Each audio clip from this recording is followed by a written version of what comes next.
balanço da votação esta semana. Como ficou aprovado o Poder Judiciário?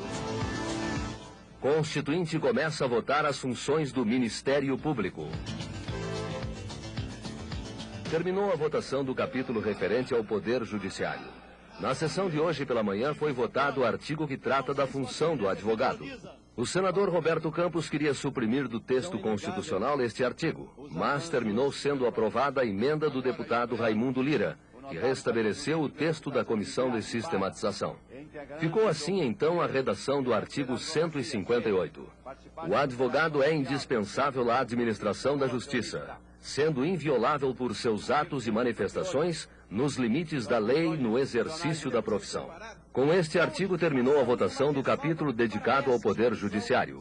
Um dos pontos mais polêmicos foi o que tratou da estatização dos cartórios. Prevaleceu no texto da futura carta o caráter privado do cartório. Eu votei favorável que os cartórios continuassem com a iniciativa privada, porque tem um melhor controle, tem uma melhor organização, e eu tenho certeza de que, mantendo-se os cartórios como estão hoje, estão atendendo perfeitamente a sociedade, e o povo brasileiro ficará cada vez mais fortalecido, porque terá o direcionamento da justiça, mas com o trabalho da iniciativa privada. Na aprovação da questão dos cartórios, que é um serviço público por excelência, onde todos os cidadãos brasileiros necessitam desse serviço, ficou simplesmente à vontade dos donos de cartório. Outro ponto polêmico foi o que criava o Tribunal Constitucional, uma inovação que também não foi aprovada. Nós derrotamos o Tribunal Constitucional porque achamos, inclusive, que ele ia enfraquecer o Supremo Tribunal Federal e ia criar uma duplicidade nesse nível e não tinha nenhum sentido, não ia em nada melhorar a justiça brasileira. No balanço geral, houve um esforço para se modernizar mais o Poder Judiciário. Afora o problema da avocatória, que era o Supremo poder avocar processos que estivessem nos juízes inferiores, tudo mais foi devidamente aprovado e o Poder Judiciário hoje sai mais forte, com autonomia administrativa, financeira, e não há como reclamar. A semana foi proveitosa. Ficou faltando apenas agora o finalzinho, o arremate. Mas nós podemos dizer que o trabalho que já tinha sido realizado antes pelas comissões, e principalmente pela Comissão de Sistematização, foi praticamente consagrado. Com pequenas mudanças, que não são mudanças de substância. São pequenos acréscimos, ou para explicar melhor, ou para ampliar um pouco mais uma determinada área de atuação.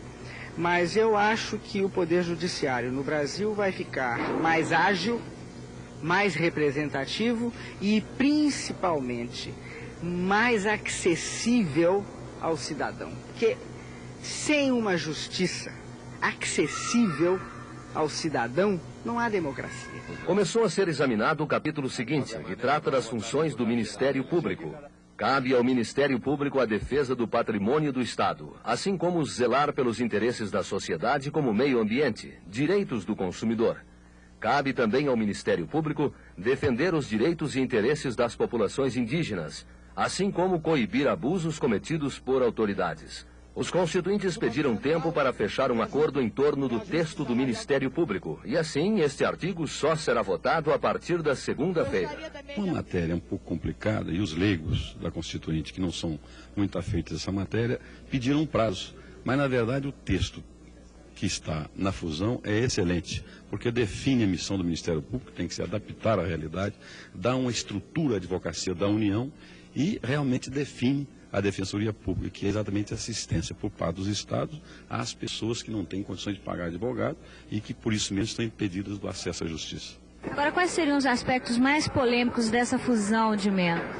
Os aspectos mais polêmicos é a concepção nova que o Ministério Público passa a adquirir. O Ministério Público até hoje, ele é fiscal da lei e é advogado da União. Com a nova concepção, ele passa a ser apenas fiscal da lei, entregando-se à advocacia da União um outro órgão, que vai ser a Advocacia Geral da União. Quer dizer, nós estamos bifurcando o Ministério Público atual em duas instituições para que haja uma especialização necessária e de melhor valor para a produtividade dessas duas áreas da atual instituição.